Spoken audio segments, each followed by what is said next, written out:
Hello everyone and welcome to the Topical Hour. Everyone who's watched Daredevil knows how good it is. Like, you can't watch it and come away thinking it's bad. It's genuine top tier quality and easily by whole miles Marvel's best property. Spoiler alert, I beg of you, please watch this show before you watch this video. So yeah, the consensus on this show is that it's good, but I don't think anyone talks enough about why, and no one talks about season 3, which as of right now is the final season. But of course, let's start with the first. The first is the one I talk about the least, just because the least happens with our characters in my opinion. If you've only seen the first, that might sound like absolute balderdash, but you'll see what I mean later. Matt Murdock and Foggy Nelson are absolutely great together, and I love Eldon Henson and Charlie Cox's portrayals of the two. And honestly, you only realize this in retrospect, but this season is really the only time we get to see them working together properly. As for Kieran Page, I think she's a little bland in this season, but I like her little plot about working with Ben Urich to take down Roxxon her own way. I also like how much of a floor plan we get to this different version of Kingpin, and how they really take his character and turn it into something more interesting, more on that later. But that's kind of all I have to say about Season 1. It's not my least favorite, Season 2 is, but everything else about it is pretty good. Not perfect or bad enough to talk about much more. Season 2 is different though. The first half of Season 2 is on par with Season 3. It is so good. We get awesome biblical and moral dilemmas with Punisher. We get Karen Page filling into her own character by kind of serving in Ben's place, but most importantly, this is where we start to see our characters divided slowly. Matt's being pushed to his breaking point as the season goes on, having to handle so many issues that he has nary a minute to deal with all of his legal problems. And he can't explain that to his best friend or his love interest, seeing as Karen doesn't know and Foggy is almost resentful about it. And I brushed on this briefly, but Punisher is the best antagonist for Matt, seeing as they're narrative opposites for the most part. Punisher kills anyone that he deems unfit to live. He cares more about killing the bad guys than saving the good ones. We get a great example of this in a scene where he literally cocks a gun towards a civilian just so Matt can hear it and stop trying to escape from his bonds. And the dialogue and acting is some of the best I've seen from the MCU ever. Anytime that I'd take a break from watching an episode and I had to come back later, I was always a little bit giddy. I got to come back to Matt, Foggy, and Karen, and they feel so natural and good, and they feel right. On a technical level, they're not quite the same as the comics, but the way they've twisted their characters into new ideas is really cool. And it's probably obvious, but Jon Bernthal as Punisher is the only actor I want to see for Punisher for as long as possible. He really nails the character and turns him into something more interesting than a Red Hood ripoff. This season is just so good for the first half. For the second half, we take a huge dip in quality. First of all, Elektra is not only the most ridiculous name I've ever heard, but she doesn't even change it for anonymity. Anytime Matt said her name, I couldn't take it seriously. I know that's an actual name, but come on, this was definitely on purpose to make her seem cooler. I could have used the Marvelication on this, where they kind of just make it some kind of strange nickname. And yeah, obviously Elektra kinda represents everything wrong with this season. It starts off okay, with Elektra getting a ton of screen time to flesh out her backstory for like half an episode. I don't really mind this part. We get to see a less grim version of Matt, that's good. But then we learn that this was all just a mission for Elektra, and that she says she's going to try to change and stop killing people like Matt once so they can be together. And then she kills someone. Almost immediately. And like, bathes in the blood of a whole child. And here's where we're introduced to the Hand, the true bane of this season. I could go a bit more in depth on the story of the Hand, but the basics are that Elektra is some kind of foretold killing machine made from some ungodly contraption and from the blood of innocents. The Hand is the organization that did this, and they want to take over the world even more than they already have and become truly impervious and immortal. And yeah, that's interesting, and we're starting all that this season, with Matt finding out about it from his old mentor and Elektra, who are partners. But we don't actually finish it at all. To finish the story, you have to watch an entirely different TV show called The Defenders. If you go straight to season 3 of Daredevil, you will not know what's going on. So I'll try to keep it brief, but I'll also do a quick overview of Defenders. It's a strong show, probably as good as some of the other Marvel shows. I never felt like watching Iron Fist because it looks terrible, but he was okay in The Defenders. A little hot-headed, but he's not as irritating as I thought he'd be. In fact, I kinda liked all the characters in The Defenders. Luke Cage got a chance to shine outside of Jessica Jones' show, and Jessica Jones felt pretty on brand, although her constantly stating that she doesn't want to fight a war gets a little bit grating over time. And Matt Murdock is still good, but I still don't like that he's reduced to a blubbering idiot anytime Elektra's in the vicinity. Also, there's a blatant scene where Jessica follows Matt down an alley, and he absolutely should have heard her. It's a small nitpick, but I couldn't ignore it. But everything else you need to know for Season 3 is that Elektra dies for real, as does Stick, Matt's mentor. I'll go on a side note and say that Stick's actor is incredible, but his dialogue can be sketchy, and not much more to say about him. But basically, a building crashes down on itself, crushing Matt. If you're wondering how he survived, he slid out of a sewer drain. That literally makes zero sense. So now we're in Season 3, and Season 3 is Marvel's best modicum of media that they've ever released. This is where we slow down and talk about the really good stuff. Matt's character development is perfect here. He starts at his lowest, having been nearly deafened, and his heart's been crushed as Elektra is truly gone now. We go through a very slow reconnection process as he initially shuts out both Karen and Foggy, because now they both know who he is and he wants to keep them both safe. He doesn't even tell them that he survived. They don't know he's alive until almost halfway through the season. He hides out at a church and he slowly builds himself back up physically because he knows Kingpin is out there and now there's nothing holding Matt back. And don't worry, we'll talk about Mr. Fisk soon. But the question going through Matt's mind is what he's going to do when he reaches Kingpin. Because story-wise, Kingpin manipulated a bunch of stuff so that he gives info to the FBI and they have to bend to his will to keep it going. But again, we'll dive more into that soon. As for Matt, he goes through the loop over time as people are dying around him, and the stakes grow by the second. There were points where I was watching and I genuinely felt hopeless for our heroes. It didn't feel like there was anything to be done about their problems. Matt even learned who his mother is eventually, and it ends up being the nun who's taken care of him since he came back. This is throwing him for a loop and he reacts coldly. But we're going to take a break from Matt for now so we can conclude with his final bits later. Foggy is another perfect character this season, and was actually one of the people I wanted to talk about the most. It's hard to describe, but Foggy falls into a rule. When there's a time jump between seasons of a show, or some kind of time jump between movies or inside a movie, and everything has become different from when we began, there's usually a character whose design has been changed to reflect that everything's, quote, better now, but that character usually represents the cracks in what's going on. Bo Lin from Legend of Korra Season 4 is a great example, which I might review soon. But obviously, Foggy is dressing neater this season. He's more wayward, his hair is different, he's better, but you can see in Eldon Henson's performance that everything is as bad as it's ever been. Obviously, this change came in the Defenders, but still. He's got the girl, he's got a perfect job, he's getting over the death of his friend, and still.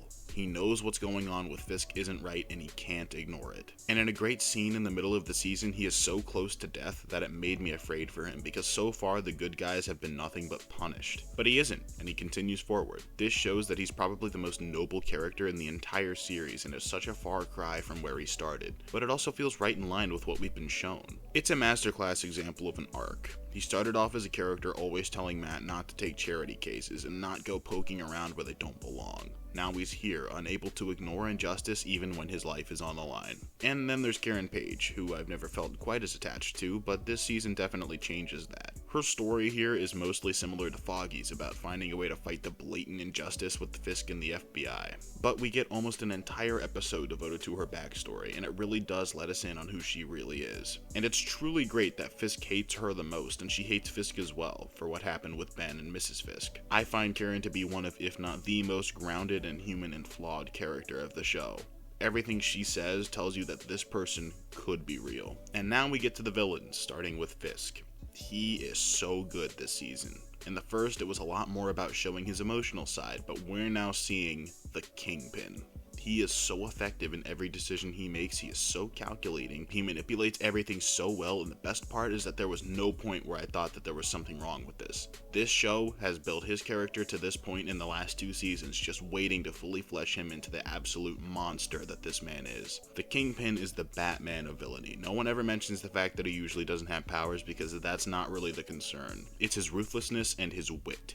This character is definitely different from the comics, but in a better way. No question in my mind, this man is an issue. When Hawkeye was afraid of him in that show, the man that we see in this season is what he was talking about. Fisk is not to be trifled with, and you can't trust anyone in his vicinity. You could look at him wrong and he'd have you killed. This show gives him the authority he should always have. And the other villain of this season is just as diabolical, if not more so. The idea of Bullseye has always been a bit eerie, a guy with literal perfect aim but with any object possible. But this season shows him as the true threat, and it takes him to the next level. I'll take a side note here and talk about how dumb it is to take a character like Homelander or Omni-Man or Bullseye and say, yeah, he's cool, but Goku or some other powerful anime character could beat him. That's always been dumb to me.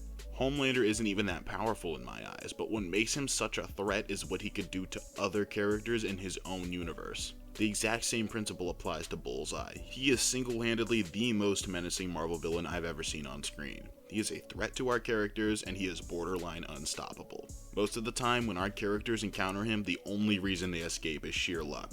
And I'd like to remind you that Matt never even stops him. The only reason he's taken down is because of Kingpin. Not only is he terrifying, but he also has a softer side. He's unable to process emotions correctly, and it leads to him being alone his entire life. And if you pay attention, he says that that's hard a lot, just because it's one of the only things he knows how to respond with emotionally. You might not even catch it on the first viewing, but when he puts on the devil suit, it's absolutely over every single time.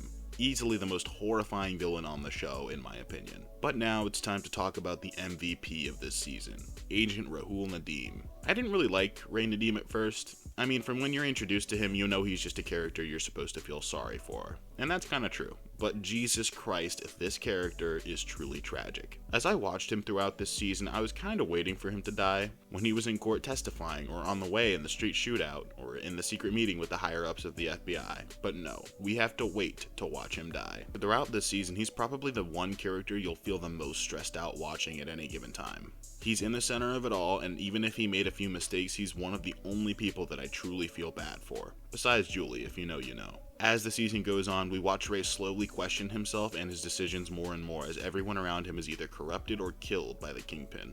Once he realizes that even his boss is working with Kingpin, we see his will slowly whittled down until the end, where he loses hope and simultaneously realizes that there's no path where he lives and Kingpin goes down. So, in a colder moment, Bullseye guns him down. His character is a prime example of how to not hide that you're setting up a death, but still make it hurt, along with a certain chemist that's not Walt in Breaking Bad. I think that's a good look at all the characters. I could mention more like Vanessa or the DA, but I think you know that obviously the writing for those two and all the other characters is also great. But like I said pretty early, let's close with the final bits about Matt. Like I said, we spend a lot of the season building him back up. In fact, I'd say that's the whole season. He doesn't even wear the devil suit for the season, which is awesome. It shows how he still needs to keep healing himself mentally just as well as physically. He lost his mentor and his lady friend, and he knows that the villains of this season are the most formidable he's ever faced. And he only realizes late in the season that having his friends with him are actually a way better way to keep him safe, because they can help him take down the ultimate threat and make it safe for everyone in the long run. But that's enough about Season 3, I want to talk a little more about the show as a whole before the numbers score. First off, the acting is absolutely incredible. Eldon Henson and Deborah Ann Woll are amazing as Foggy Nelson and Karen Page, and when I hear those names, I think of those actors. And right now, they're heavily rumored to not be in Daredevil Born Again, which, if true, cuts my interest in the show down by about 50%. But back to the main point, these two are amazing. I think I should also talk a little bit about Jon Bernthal, who was introduced as the Punisher in this show. He's easily my favorite live-action Punisher, and the fact that he's coming back for Born Again is definitely a plus, but not as much of a loss as the other two actors leaving. I've never really loved Punisher in general, but he's the only person who's made the character interesting for me. And then there's the man who played a blind character to perfection while not being blind himself. The man that caused a flood of Google searches wondering if he was actually blind. Charlie Cox's Daredevil is on the same level as J.K. Simmons as J. Jonah Jameson, at least for me. You can see the raw talent and skill permeating through his acting style, and there's a reason that She-Hulk used him in the marketing. He's probably the only reason half of the people watching She-Hulk didn't give up after the first 3 episodes. A truly great performer who has terrific on-screen chemistry with Eldon and Deborah. I also wanted to quickly mention that Charlie's crazy final scene with Kingpin, where he's just screaming at him, that was one of the rawest things I have ever seen in my entire life, and it really showed how much Kingpin disgusted Matt. It was amazing. And then obviously Vincent D'Onofrio is amazing as Kingpin. He found a way to make him so much more dynamic than his comic counterpart, at least in my opinion. And I truly loved that they brought him back for Hawkeye. I didn't forget the hype for him coming back, and it was absolutely warranted. The last thing I want to touch on, which kudos to you for making it this far, the action in this show is unmatched by almost anything else Marvel has ever put out. You can make your arguments for DC, but I really don't think Marvel has done anything as impressive as some of these fight scenes. There's always weight behind them, they never feel pointless. There are times in other movies where I feel like they avoid fights even when there clearly would be one just to save on budget stuff. This is different. If you feel like a fight's coming, a fight's probably coming. Not only is the show known for the 3-minute fight scene in season 1, but there's also an 11-minute long take fight scene in season 3. If you know almost anything about fight scenes, if you know anything about filming, if you know anything about anything, that shot should be impossible. The fact that that shot even happened is nothing short of a miracle, a feat of filmmaking, and a huge burst of absolute raw talent. That shot alone could hold an entire garbage season up on a pedestal, but it's still surrounded by the best season in Marvel history. So in total, the show Daredevil gets a 9.5 out of 10. The highs are the highest in Marvel, but the lows of the second half of season 2 are basically impossible to ignore. I loved this show the moment I finished it, and yeah, I kinda wish Daredevil was reintroduced in a better way than just being in She-Hulk and No Way Home for no reason, but I do appreciate getting to see Matt again after so long. And yeah, he does have a bit of that Marvel quip now, which might be weird in his show, but it was fine for She-Hulk, and did this just turn into a She-Hulk review? Anyway guys, if you made it this far, I appreciate you listening to everything I had to say, and would appreciate you even more if you subscribed to the channel and liked the video. Or not, that's fine. Play nice, people.